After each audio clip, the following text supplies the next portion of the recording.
Senhor, meu amado, bem-vindo de volta à nossa escola bíblica. Nós continuamos nos nossos estudos do livro de 2 Crônicas.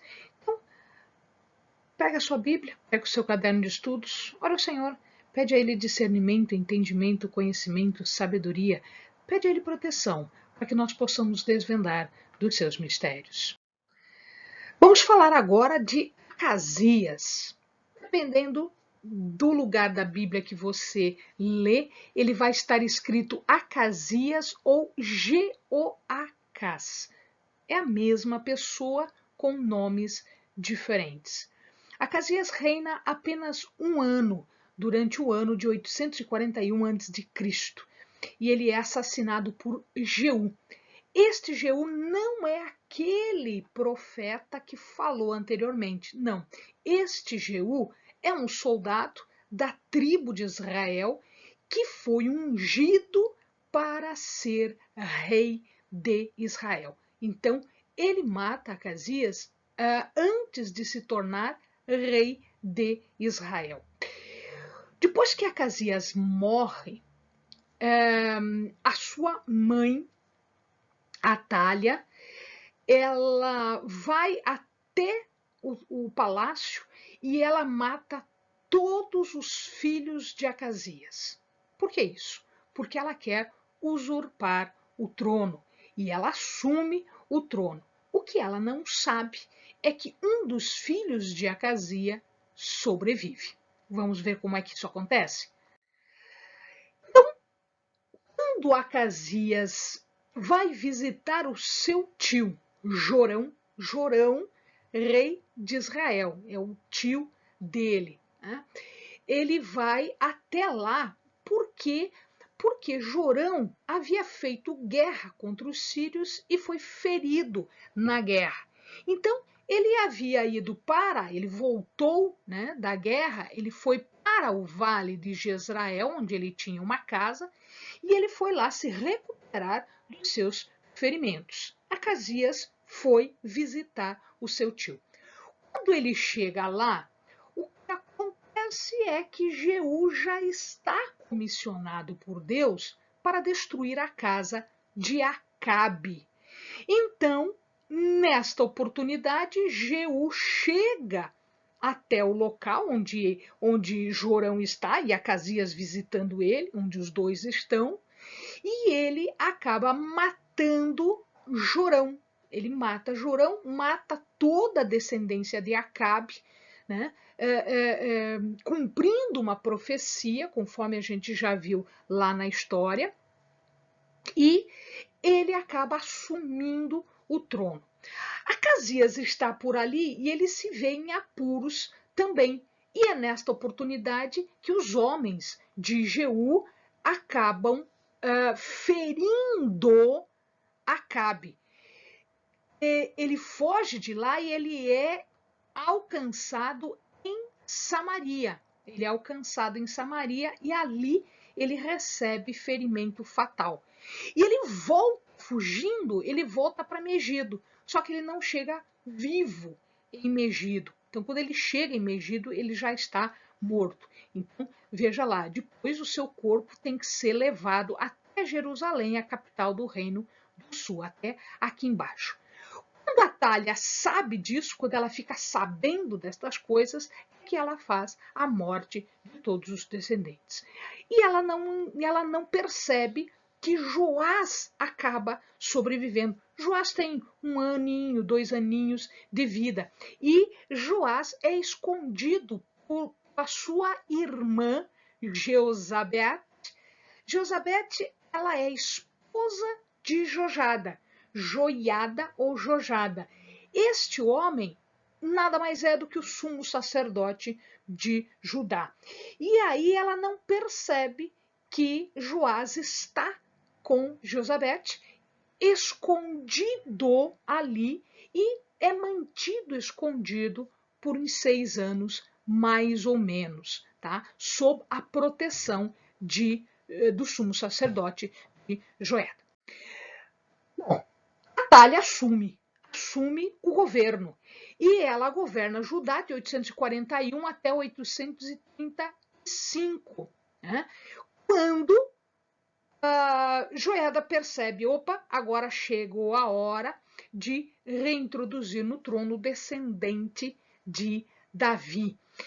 Ela foi idólatra, claro, ela vinha de uma descendência já idólatra, né? Acabe, seu pai, era idólatra, Jezabel, sua mãe, era idólatra.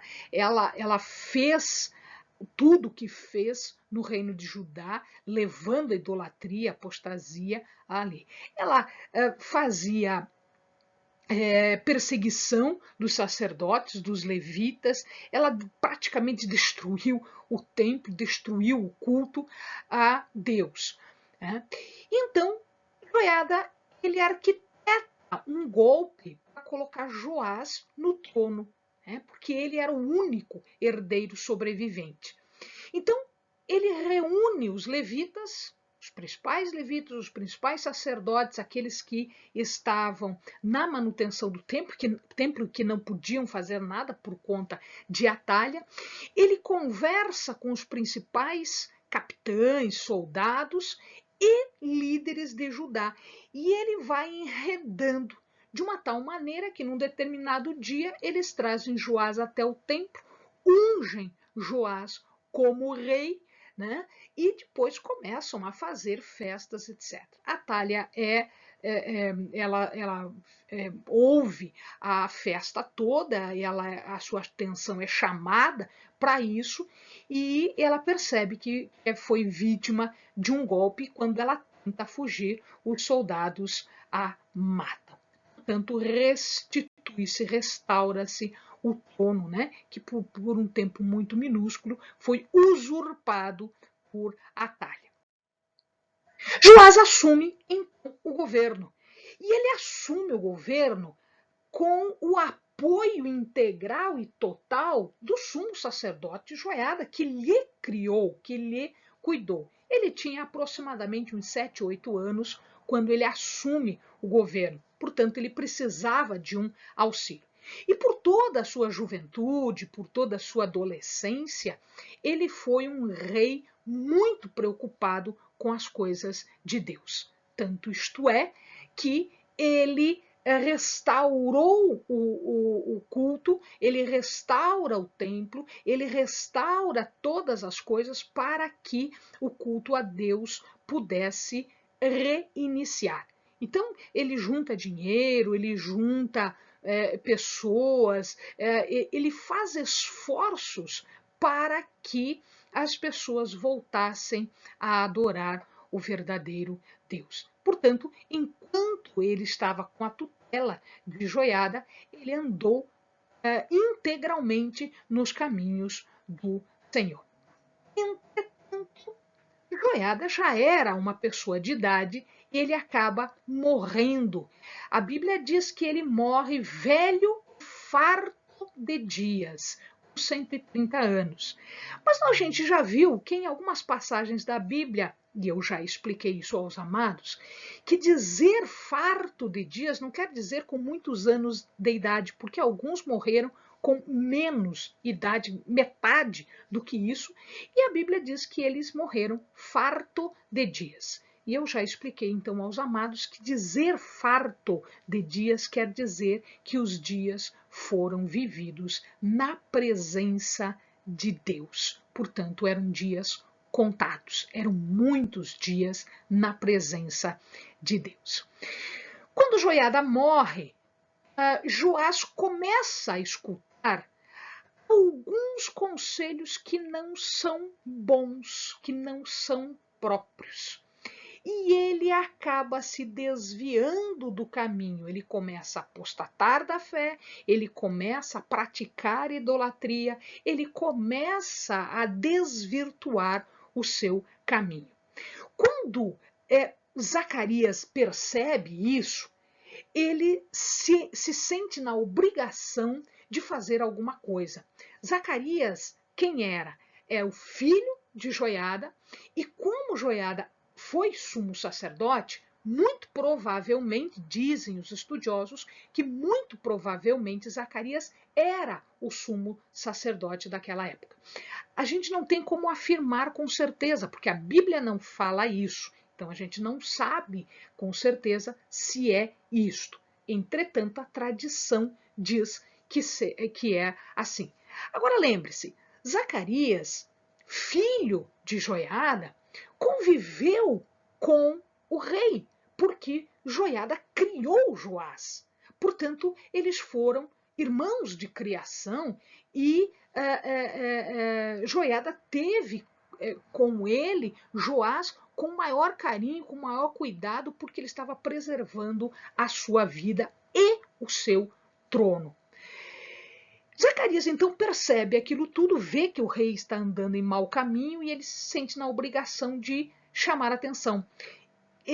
Recebendo as instruções de Deus, né, movido pelo Espírito de Deus, ele vai e repreende o rei de que ele está andando de forma errada. Irado, o rei não entende, não aceita esta reprimenda, ele acha que Zacarias não tem autoridade para fazer isso e ele manda que os seus soldados, as pessoas que estejam ali, comecem a apedrejar Zacarias e efetivamente eles apedrejam Zacarias e Zacarias acaba morrendo apedrejado. Pouquinho antes de morrer, já no seu fôlego final, Zacarias diz o seguinte: assim diz Deus, por que desobedeceis aos mandamentos do Senhor? Não prosperareis. Porque deixastes o Senhor, também ele os deixou. Então, amados, esta é uma sentença, é uma profecia, quando ele está quase morrendo, do futuro, do que vai acontecer com Joás. A gente já vai ver, não é coisa boa. Joás, por que pecou? Porque entrou em idolatria. Ele havia começado bem e ele terminou mal. O que ele fez? Ele apostatou, ele idolatrou, ele afrontou Deus e ele manda apedrejar Zacarias, seu irmão, com o qual ele foi criado. O pai de Zacarias salvou a vida e preservou o trono para ele. E ele, ingrato, manda matar Zacarias. Deus não ficou feliz com isso. Então, Deus manda Hazael, rei de Damasco, atacar Judá.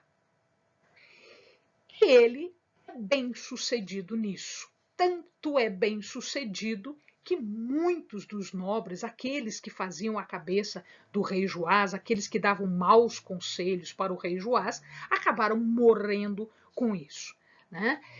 E aí o rei, ele não sai morto nessa oportunidade, mas ele sai extremamente enfraquecido. E as pessoas, vendo que estavam sendo atacadas, vendo que o reinado estava dando nisso, estava dando errado, né? E para se vingar de Zacarias, eles atacam Joás, enquanto Joás está no seu leito, está na cama, no seu quarto, ele é atacado numa conspiração e o seu trono lhe é tirado, porque ele é morto. Joás e Jeorão, que a gente viu agora há pouco, no anterior vídeo, foram dois reis extremamente maus, idólatras. E a Bíblia diz que eles não foram sepultados nos sepulcros reais, nos túmulos dos reis.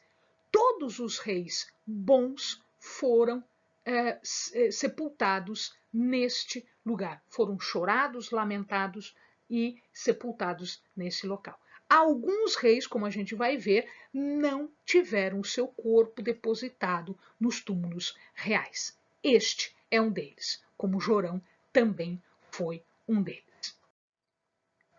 Ao morrer, deixa como herdeiro o seu filho Amazias.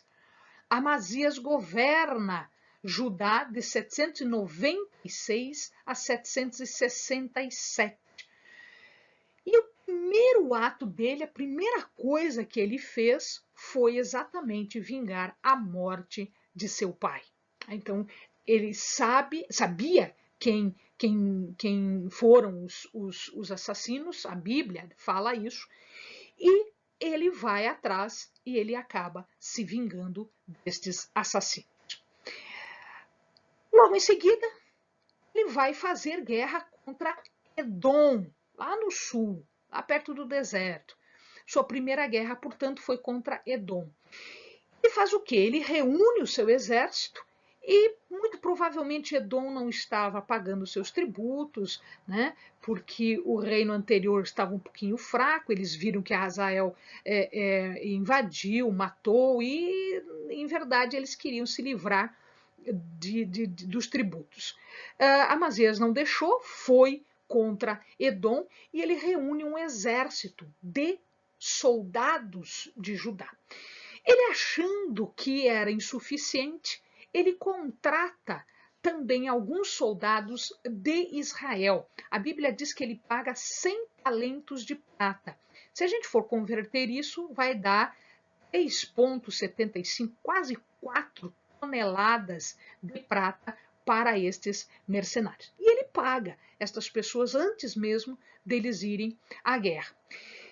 Antes de irem para a guerra, um profeta mandado por Deus vai até Amazias e repreende Amazias. Ele diz que não deve fazer negócio com os israelitas porque eles eram idólatras, eles apostatavam da fé, eles não consideravam os caminhos de Deus e não era para misturar os seus caminhos.